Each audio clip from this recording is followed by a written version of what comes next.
आत्ताच एक बातमी येते आहे फायनान्शियल टाइम्सप्रमाणे की गल्फ ऑफ होर्मुझमधून जी जहाजं जातात त्याच्याकडून इराण $2 लाख खंडणी वसूल करतं आहे आणि ही बातमी खरी आहे.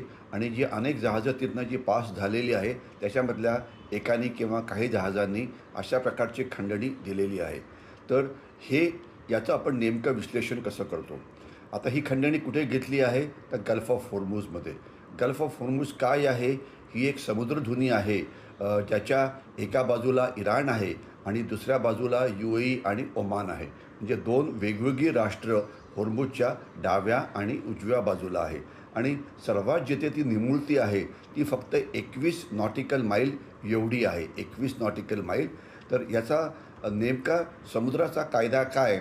तर समुद्राचा कायदा हा IMO म्हणजे इंटरनॅशनल मॅरिटाईम ऑर्गनायझेशन, जी युनायटेड नेशन्सची जी ऑर्गनायझेशन आहे, यांनी एक कायदा बनवला आहे ज्याला united nations convention of laws of seas म्हटलं जातं किंवा UNCLOS. हा कायदा नेमका काय आहे? हा कायदा समुद्रातनं वाहतूक कशी व्हायला पाहिजे त्याचं नियमन करतो. या कायद्याप्रमाणे कुठल्याही देशाच्या किनारपट्टीपासून तर 12 नॉटिकल मैलपर्यंतचा जो समुद्र असतो तर तो त्या देशाचा असतो.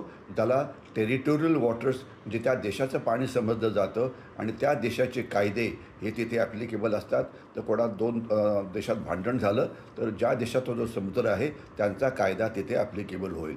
12 नॉटिकल मैलच्या पुढे समुद्रकिनाऱ्यापासून 200 नॉटिकल माईलचा जो समुद्र असतो त्याला एक्सक्लुझिव्ह इकॉनॉमिक झोन असं म्हटलं जातं. आणि तिथे जगाची जहाजं ही व्यापाराकरता येऊ शकतात, जाऊ शकतात.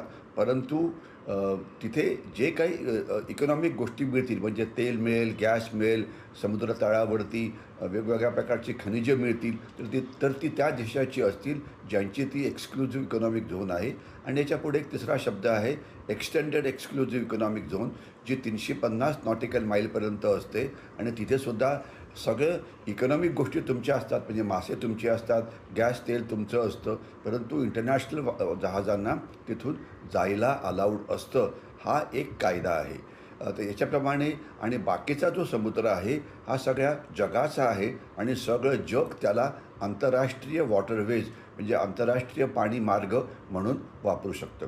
आता गल्फ ऑफ होर्मुझमध्ये काय झालेलं आहे तर तिथे एका ठिकाणी जो म्हणजे गल्फ जी आहे ती अतिशय निमुळती आहे आणि ती फक्त 21च नॉटिकल मैल आहे. आता एका बाजूला इराण, दुसऱ्या बाजूला ओमान.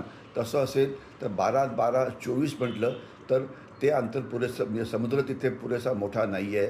तर त्याच्यामुळे जो मध्यभाग असतो त्याला इंटरनॅशनल बॉर्डर असं समजलं जातं. म्हणजे आता 21च नॉटिकल मैल आहे तर 10.5 नॉटिकल मैलपर्यंत तो जो समुद्र असेल तो झालं टेरिटोरियल वॉटर्स इराणचं आणि उरलेले 10.5 किलोमीटरचं जे पाणी आहे ते झालं ओमानचं. अशा प्रकारे त्याची वाटणी करावी लागेल. तर त्याच्यामुळे आता हा जो म्हणजे कर किंवा खंडणी किंवा टोल हे जो लावलेला आहे इराणनी हा कायदेशीर आहे का? तर त्याचं उत्तर आहे जर तुमच्या टेरिटोरियल वॉटर्समधून जर जहाजं जात असतील तर त्यांच्यावरती काय कायदा लावायचा, त्यांच्याकडून किती पैसे घ्यायचे हा तुमचा प्रश्न आहे आणि ते तुम्ही करू शकता. म्हणजे याच्यावरती कायदा स्पष्ट नाही आहे.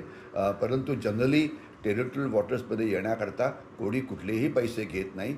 पैसे फक्त घेतले जातात ज्यावेळेला जहाजं एखाद्या देशाचं ज्यावेळेला ते बंदर वापरतात म्हणजे जसं कोणी जवाहरलाल नेहरू पोर्ट ट्रस्टमध्ये आलं तर तिथे त्यांना काही भाडं द्यावं लागतं. तर तिथे जर तुमचं जहाज पार्क करायचं असेल किंवा सामान अनलोड करायचं असेल किंवा सामान लोड करायचं असेल तर चार्जेस द्यावे लागतात.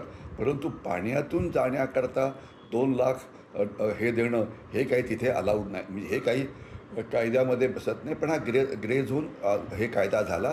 तर त्याच्यामुळे हे जे इराण करतं आहे हे नक्कीच दादागिरी आहे, याच्याविषयी काही प्रश्न नाही आहे. तर कायदेशीररित्या नक्की कायदा काही नाही, परंतु इथिकली काय आहे याच्यावरती आपल्याला विचार करावा. गल्फ ऑफ होर्मुझ ही एक आंतरराष्ट्रीय स्ट्रेट आहे किंवा आंतरराष्ट्रीय पाणी आहे. तर तिथून नैतिकतेच्या दृष्टीने $2 मिलियन अशा प्रकारचा टॅक्स घेणं किंवा टोल घेणं किंवा खंडणी घेणं हे बरोबर आहे का? तर याच्यावरती कायदा हा क्लिअर नाही हे मी मगाशी म्हटलं होतं. एखादं राष्ट्र आपला देशाच्या पाण्यामध्ये येण्याकरता कर किंवा शुल्क हे लावू शकतं, परंतु नैतिकदृष्ट्या हे बरोबर नाही. कारण कुठलीही राष्ट्र अशा प्रकारचा टॅक्स लावत नाही. म्हणजे आज अशा प्रकारच्या स्ट्रेट्स किंवा चोक पॉईंट्स किंवा अरुंद समुद्री मार्ग अनेक ठिकाणी आहे. जसं भारताच्या अंदमान निकोबारच्या जवळ मलक्का स्ट्रेट आहे, मग त्याच्या पुढे सुएझ कॅनॉल आहे, मग त्याच्यानंतर गल्फ ऑफ सुंद्रा आहे. आपण जर नकाशा बघितला तर अनेक समुद्रधुन्या ज्या समुद्रामध्ये आहे, इंडियन ओशनमध्ये आहे, इंडो पॅसिफिक ओशनमध्ये आहे, तर तिथे अशा प्रकारचे कर काही लावले जात नाही. आणि सामान्य नियम आहे की सगळ्या जगाला या स्ट्रेट्स किंवा या समुद्रधुन्यांमधून जाऊन व्यापार करण्याचा हा अधिकार आहे. परंतु इराण हा अधिकार तोडतो आहे. आता ज्यावेळेला धोकेदायक जागात जहाजं जातात तर त्यांच्यावरती इन्शुरन्स जास्त लागतं आणि त्यांना मग धोकेदायक भागामध्ये प्रवेश करावा लागतो. तर याचं सगळ्याचं भारताच्या दृष्टीने काय महत्त्व आहे, इतरांच्या दृष्टीने काय महत्त्व आहे. आता आंतरराष्ट्रीय कायद्याचं उल्लंघन होत आहे याच्याविषयी काही मनामध्ये शंका नको. परंतु भारताकरता आतापर्यंत जी काही जहाजं गल्फ ऑफ होर्मुझमधून आली होती त्याकरता इराणनी कुठले पैसे घेतलेले नव्हते आणि आपली तेल आणि गॅस या गल्फ ऑफ होर्मुझमधून येतो. प्लस आपला जो व्यापार आहे जो गल्फ कंट्रीशी होतो तो इथून होतो. तर त्याच्यामुळे असं जर $2 मिलियन एवढं जर शुल्क लावलं तर हे भारताकरता महागडं होईल. तर म्हणजे आपण याला एक नैतिकतेच्या दृष्टीने बघायला पाहिजे, दुसरं राजकीय दृष्टीच्या बाजूने बघायला पाहिजे आणि याच्याकडे आपण इराणला पण सांगायला पाहिजे की आज जगामध्ये रूल बेस्ड ऑर्डर म्हणजे जे जगाने नियम केलेले आहेत, जगाने म्हणजे युनायटेड नेशन्सनी किंवा आंतरराष्ट्रीय लवादानी वगैरे, तर ते सगळं पाळणं हे नैतिकदृष्ट्या इराणचं पण काम आहे. आणि त्यांनी अशा प्रकारे कर लावू नये किंवा खंडणी घेऊ नये हे आपण नंतर योग्य वेळी इराणला सांगायला पाहिजे. पण मांजराच्या गळ्यामध्ये घंटा आत घालायची का हा प्रश्न आहे. आणि अशा प्रकारे या विषयाचा अभ्यास करून भारताने इराणला काय सांगायचं याचा निर्णय घ्यावा.